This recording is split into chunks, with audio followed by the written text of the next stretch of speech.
In the vast, silent theatre of the cosmos, one question echoes louder than all others. Are we alone? This is not a journey for a simple answer. This is a contemplative voyage across the frontiers of science, the depths of philosophy, and the inner landscapes of the human spirit. We will traverse from the icy moons in our own solar system to the distant, hazy atmospheres of exoplanets light years away. We will grapple with the Fermi Paradox, listen for the faintest whispers in the electromagnetic spectrum, and ponder what it truly means to be a living, thinking entity in a seemingly empty universe. Join us for a long, calm meditation on the greatest mystery of all. Look up on a clear, dark night. The pinpricks of light you see are not merely stars, they are suns. Each one is an anchor for a potential family of worlds, a possible cradle for something else. The sheer number is staggering, a number so large it defies our everyday comprehension. Our Milky Way galaxy is home to hundreds of billions of stars, and our galaxy is but one of hundreds of billions more, stretching out into the observable universe for over 90 billion light years. In this ocean of possibility, this cosmic census of unimaginable scale, the statistical probability seems undeniable. Life, it would appear, must be out there. It is a mathematical near certainty, and yet we are met with a profound, unsettling silence. A quiet so deep it seems to swallow our questions whole. This is where our journey begins, not with a signal, but with the absence of one. We begin adrift in this silent ocean, under a canopy of silent suns, wondering if anyone else is looking back. We start close to home, in our own celestial backyard. For generations, we projected our hopes onto our planetary neighbours. The canals of Mars, imagined by astronomers like Percival Lowell, were a testament to our deep desire to find company, even if we had to sketch it into the faint, blurry features of a distant, rust-coloured world. We wandered about the jungles of Venus, hidden beneath those thick, acidic clouds. Perhaps they teemed with life forms unlike any we could conceive. Our early dreams of alien life were intimate, nearby. They were a reflection of our own world, mirrored onto the planets next door. But as our technology advanced, as our probes sailed through the void and landed on these alien soils, a new reality came into focus. Mars was not a dying world of ancient engineers, but a cold, desert planet, its surface scoured by radiation. Venus was a hellscape, a crushing, volcanic pressure cooker.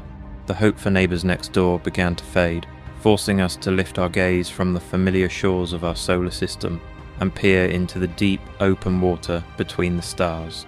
This transition from the hope of nearby life to the search for life unimaginably far away is a pivotal moment in our story. It is a maturation of our curiosity. We had to let go of the simple idea of Martians and Venusians to embrace a far more complex and grander possibility. Our search became less about finding familiar forms and more about finding anything. A single microbe on a distant moon, a chemical signature in the atmosphere of a world 1,000 light years away. The rules of the game changed.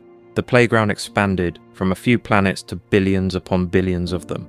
And with this expansion came a deeper, more philosophical question. If the universe is so ideally suited for life, with the right elements, the right physical laws, the right conditions appearing to be everywhere we look, then where is everybody? This question, so simple and so haunting, has a name. It is called the Fermi Paradox, and it invites us to consider not just the science of life, but the fate of civilizations. To structure our thoughts against the overwhelming vastness of space, we turn to a framework, a way to take the immense abstract question of are we alone, and break it down into something we can almost, but not quite grasp. This is the Drake equation. Conceived by astronomer Frank Drake in 1961, it is not so much a formula to be solved as it is a way of organizing our ignorance. It is a cascade of variables, a series of probabilities multiplied together to estimate the number of communicative civilizations in our galaxy with whom we might one day make contact. It begins with the rate of star formation, a number we can observe with some confidence. Then, it asks a series of questions that become progressively more difficult to answer. What fraction of those stars have planets? How many of those planets are habitable? Of those, how many actually develop life? The equation then moves into even murkier waters. What fraction of life-bearing planets give rise to intelligent life? What fraction of that intelligent life develops technology that releases detectable signs of its existence into space?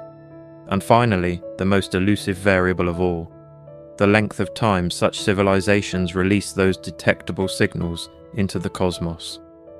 Are they like us, just beginning to whisper into the void, their signals weak and nascent? Or are they ancient, their communications a constant, powerful hum across the galaxy? Or perhaps most chillingly, is the duration of a technological civilization's lifespan tragically, inevitably short? The Drake equation gives us a scaffold for our imagination. Plug in optimistic numbers, and the galaxy should be teeming with voices, a cosmic cacophony. Plug in pessimistic ones, and the result is a lonely one. We are the only ones here. The equation doesn't give us an answer. Instead, it holds up a mirror to our hopes and our fears, showing us all the things we have yet to learn. Reflecting on these variables, we are drawn to the concept of the habitable zone, often poetically called the Goldilocks zone. This is the region around a star where conditions are just right, not too hot, not too cold, for liquid water to exist on the surface of a planet. Water, as we understand it, is the solvent of life. Its unique properties make it an ideal medium for the complex chemistry that leads to biology. For a long time, this was our primary search criterion. Find a rocky planet like Earth, orbiting a star like our Sun, at a distance like Earth's, and you have a prime candidate for life. But as we discover more about the tenacity and creativity of life on our own planet, we are beginning to question the exclusivity of this zone. We find extremophiles, life forms that thrive in conditions we once thought uninhabitable, microbes boiling in acidic hot springs, colonies of bacteria living in absolute darkness, under crushing pressure at the bottom of the ocean, deriving energy not from the sun, but from the geothermal heat of the Earth itself. Tardigrades, those microscopic water bears that can survive the vacuum of space, extreme radiation, and years of complete dehydration. Life, it seems, is not a delicate flame that needs perfect conditions to exist. It is a stubborn force, an emergent property of chemistry that seizes any opportunity, any niche, no matter how hostile it may seem to us. This realization explosively expands the canvas of potential life. Suddenly, the icy moons of the outer solar system, once written off as frozen wastelands, become worlds of profound intrigue. Our solar system, we now understand, may hold more than one oasis. The gas giants, Jupiter and Saturn, are themselves uninhabitable balls of stormy gas, but their moons are another story entirely. Worlds like Europa, a moon of Jupiter, and Enceladus, a moon of Saturn, are shrouded in thick, icy shells. For decades, they were seen as frozen, dead rocks. But then, our probes sent back revelations. The Voyager and Galileo missions showed us that Europa's surface is a cracked and jumbled landscape of ice, resembling the sea ice on Earth's polar oceans. The physics suggested a tremendous possibility. Beneath that icy crust, kept liquid by the gravitational tug-of-war with Jupiter, could be a global, salty ocean. An ocean containing more than twice the volume of all Earth's oceans combined. Then came Cassini at Saturn. It flew through the plumes of Enceladus, a smaller, brilliant white moon, and discovered that it was actively shooting geysers of water vapor and organic molecules into space from a subsurface ocean. It was a moment of sheer cosmic wonder. This tiny moon was offering us a free sample of its inner ocean. We didn't need to land, we just needed to fly through its breath. And in that breath, we found the ingredients we associate with life: water, organic compounds like methane and propane, and even evidence of hydrothermal vents on the ocean floor, places on Earth that are rich with life, entirely independent of the sun. These are dark, hidden oceans, sealed away from their star, yet they possess all the necessary components for life to potentially arise and thrive. They are pocket worlds, isolated for billions of years, perhaps brewing their own unique slow-motion biospheres in the eternal night. This invites us to consider a different kind of life, not the surface-dwelling, photosynthesis-dependent life we know on Earth, but something slower, perhaps stranger, living in the abyssal dark, warmed by the core of its world rather than the light of a sun. It forces us to expand our definition of habitable. A world does not need to be like Earth to be alive. It simply needs energy, liquid, and chemistry. And this new perspective is precisely what we are applying as we stare out into the galaxy. With telescopes like Kepler and TESS, we have entered the age of exoplanet discovery.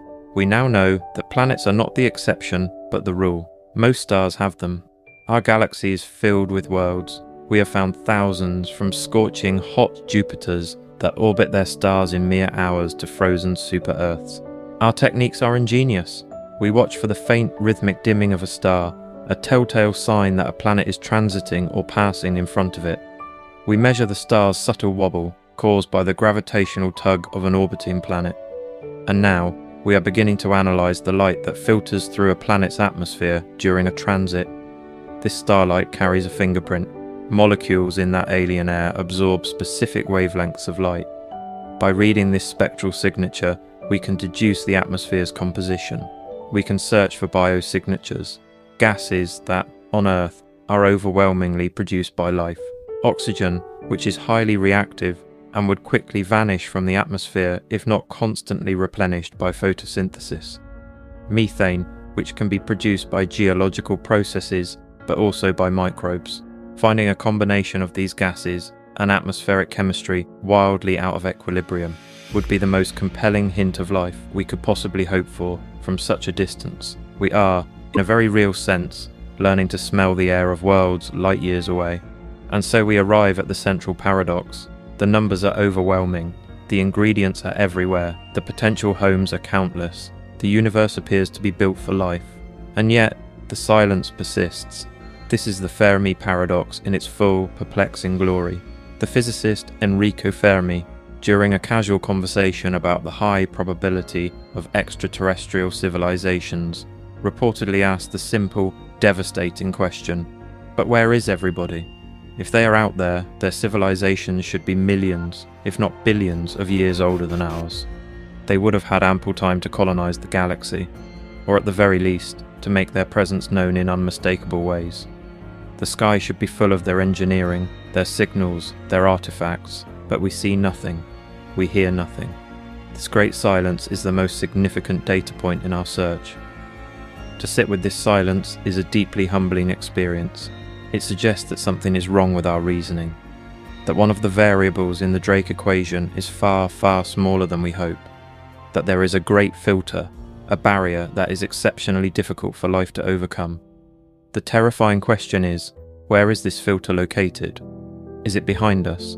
Were the steps from non-life to life, or from simple life to complex, intelligent life, so astronomically unlikely that we are the only ones to have made it this far? This is an optimistic answer for humanity, as it means we have already passed the greatest challenge. Or is the filter ahead of us? Is the development of advanced technology, the emergence of a global civilization, a precursor to self-destruction? Does intelligence inevitably lead to climate catastrophe, war with advanced weapons, or some other form of existential ruin that every civilization ultimately fails to navigate? This possibility casts a long shadow over our own future. Other answers to the paradox are less grim, but no less strange. Perhaps spacefaring civilizations exist, but they are so advanced that we are beneath their notice. Would we in our daily lives consciously strive to communicate with a colony of ants? Or perhaps the universe is simply too vast. The distances between stars are so immense that travel or even communication is practically impossible for any civilization. The signals we've been leaking into space for barely a century have only travelled a tiny, insignificant bubble of 100 light years in a galaxy 100,000 light years across. Our whispers may not have reached anyone yet. Or perhaps everyone is listening, but no one is broadcasting. The cosmos might be a dark forest, where revealing your location is the ultimate danger, and every civilization chooses to stay hidden, silent, and afraid of what else might be lurking in the trees. There is also the possibility that we are looking for the wrong things. We search for radio signals because that was our first form of long-distance communication. But what if a civilization a million years more advanced than us uses a technology we cannot even conceive of, let alone detect? Their communications might be encrypted into neutrinos, or folded into dimensions we cannot access. We might be surrounded by a constant conversation, but are deaf to its medium. The silence, therefore, is not empty. It is full of possibilities. It is a canvas onto which we project our deepest anxieties about our own survival, and our most hopeful speculations about what might be possible. It forces a profound cosmic humility upon us. Undeterred by the silence, we have chosen to listen, actively and patiently. This is the mission of SETI, the search for extraterrestrial intelligence. It is a testament to human patience and optimism. SETI does not scan the skies for natural phenomena.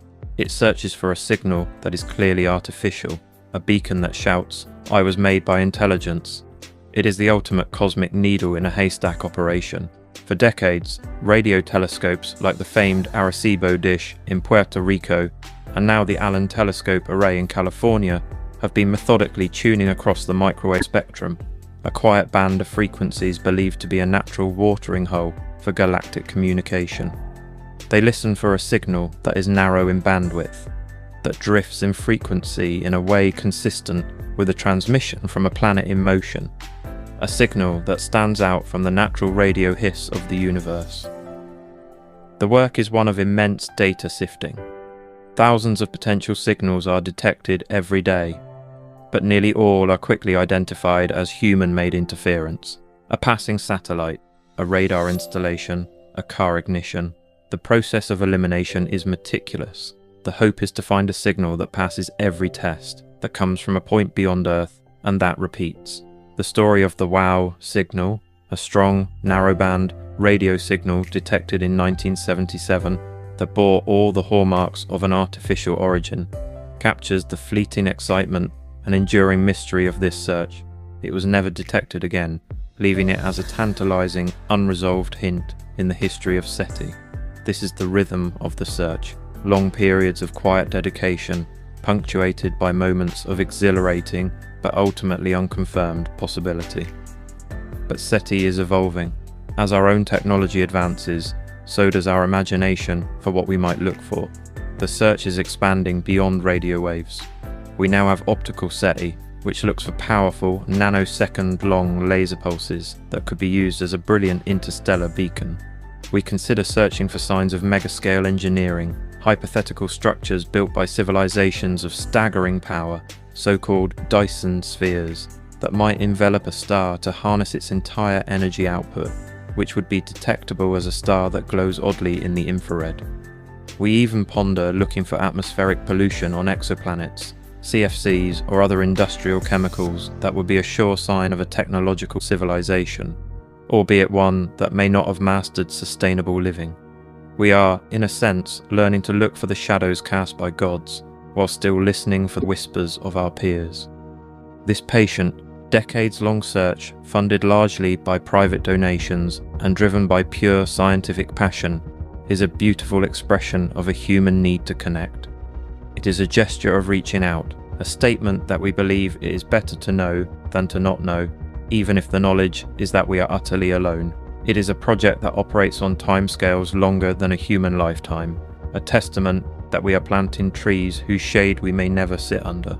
The act of listening itself, regardless of the result, is a meaningful one. It is an act of hope, a declaration that we are a species that is curious, that is young, and that is eager to join a conversation that may have been going on for eons before we even learn to look up. The search for alien life is, inevitably, a search for ourselves. Every assumption we make, every molecule we look for, every signal we deem intelligent is filtered through the only example of life and intelligence we have, our own. This is the fundamental anthropomorphic bias. We are prisoners of our own biology, our own consciousness, our own technological adolescence. We assume that life requires water because water works so perfectly for the chemistry of life on Earth. But on a frigid world like Titan with its lakes of liquid methane and ethane, could an entirely different kind of biochemistry have emerged? A life form not based on carbon and water, but on silicon and hydrocarbons. Its structure, its metabolism, its very nature would be so alien that we might not even recognize it as life if we saw it. We might be staring directly at it and see only geology.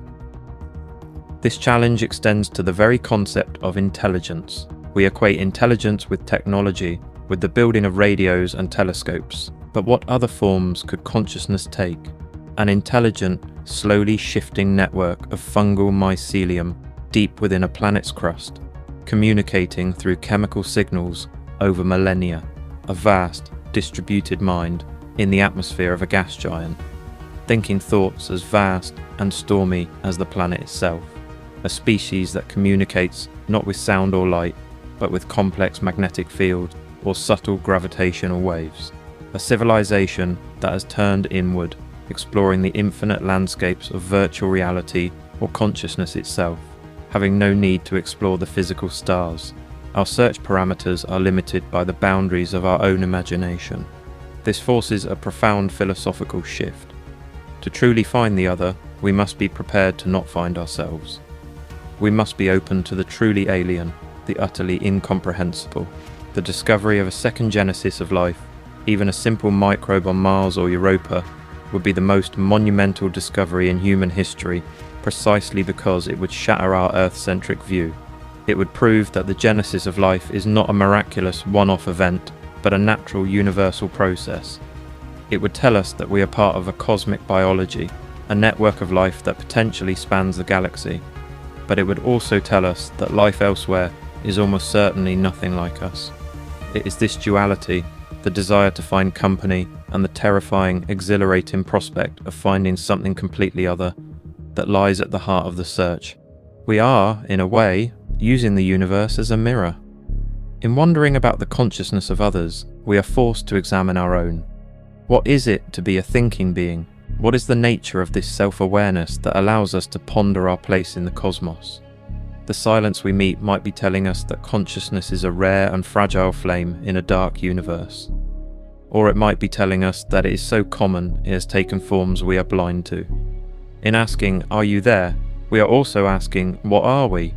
To comprehend the scale of our search is to risk a kind of intellectual vertigo. The distances involved are not just large, they are inhuman. They defy the very wiring of our brains, which evolved to navigate a world of trees, rivers, and horizons. The nearest star to our Sun, Proxima Centauri, is about 4.2 light-years away. This means that light, the fastest thing in the universe, travelling at over 186,000 miles per second, takes over 4 years to make that journey. For a spacecraft, like the Voyager probes, it would take over 70,000 years to reach that distance. These are timescales that dwarf human civilization. The galaxy itself is 100,000 light-years across. A signal sent from one end would take 100,000 years to reach the other. The universe is 13.8 billion years old. This immense scale has a direct and humbling implication. We are not just separated by space, but by time. A civilization could have flourished on a world orbiting Vega, 25 light-years away, during the height of the Roman Empire. Their art, their philosophy, their rise and fall could have been broadcast into space, and that light, carrying the story of their entire species, is only now reaching us. But we've only had the technology to listen for a century. We are like someone who has just opened their eyes for a single second in the middle of a long, dark night. We cannot see the dawn that came before, or the dawn that may come after. We see only a snapshot of a cosmic story that is unfolding over billions of years. Civilizations may bloom and fade like flowers in a desert, their lifetimes separated by eons of silence. We might be listening for voices that fell silent millions of years ago, our telescopes acting as cosmic gravestones. Or we might be the ancient ones, the first flicker of consciousness in a young universe, with others to follow long after our sun has died. This temporal isolation is as profound as the spatial one. It suggests that the cosmos may be teeming with life, but it is almost never simultaneous. The universe is a grand stage where the actors rarely, if ever, share the spotlight. They perform their soliloquies to an empty theatre, their words echoing into the darkness long after they have left the stage. This perspective is not a reason for despair, but for a deep and awe-filled reverence. Our moment of consciousness, however brief, is a chance to witness the universe in a way that matter normally does not. We are the universe become self-aware. We are stardust that has coalesced, organized itself, and begun to ask questions about its own origins. The search for another is, in this light, the universe seeking to know itself through a different mirror. The value is not just in the connection, but in the act of seeking itself. It is a celebration of this fleeting, precious moment of awareness we have been granted in the vast temporal expanse of cosmic history. The question of alien life is never just about them. It is always ultimately about us. The answer, whichever way it falls, will redefine humanity's place in the cosmos. If we are alone, if after a thorough galaxy-wide search we find that the silence is indeed absolute, then our responsibility becomes immense. It would mean that all the meaning, beauty, love, art and wonder in the universe is contained right here, on this pale blue dot. It would make humanity and all life on Earth incalculably precious. We would be the custodians of meaning in a seemingly meaningless void. The imperative to survive, to protect our biosphere, to avoid self-destruction would be greater than ever. We would be the universe's only chance to know itself. Conversely, the discovery of even simple extraterrestrial life would be a humbling and unifying revelation. It would instantly dissolve the artificial borders we have drawn on our planet. We would no longer be Earthlings from separate nations, but humans, members of a single species, standing together on a world that harbours life in a universe that does the same. It would be a profound emotion from our self-appointed central role in creation, but a promotion into a cosmic community. We would know we are not a miracle, but a part of a natural universal process. The philosophical and theological implications would ripple through every culture and belief system on the planet. The discovery of an intelligent technological civilization would be the greatest shock and the greatest opportunity in human history. It would answer ancient questions and raise a million new ones. What do they look like? How do they think? What have they learned? The knowledge transfer could accelerate our development by thousands of years, helping us solve problems like disease, energy, and aging. But it could also pose an existential risk if their intentions were not peaceful, or even if they were simply indifferent to our existence. The cultural impact is impossible to predict. Human art, music, literature and philosophy would be forever transformed by the simple knowledge that we are not the only minds contemplating the darkness. The very concept of what it means to be human would expand to include the concept of being a civilization in a universe of civilizations. This is why the search is so much more than a scientific endeavor. It is a foundational human quest. It is the modern equivalent of the ancient sailors mapping the edges of the world, afraid of falling off but driven by an insatiable need to know what lies beyond the horizon. The ocean is now the ocean of space, and the horizon is the limit of our knowledge.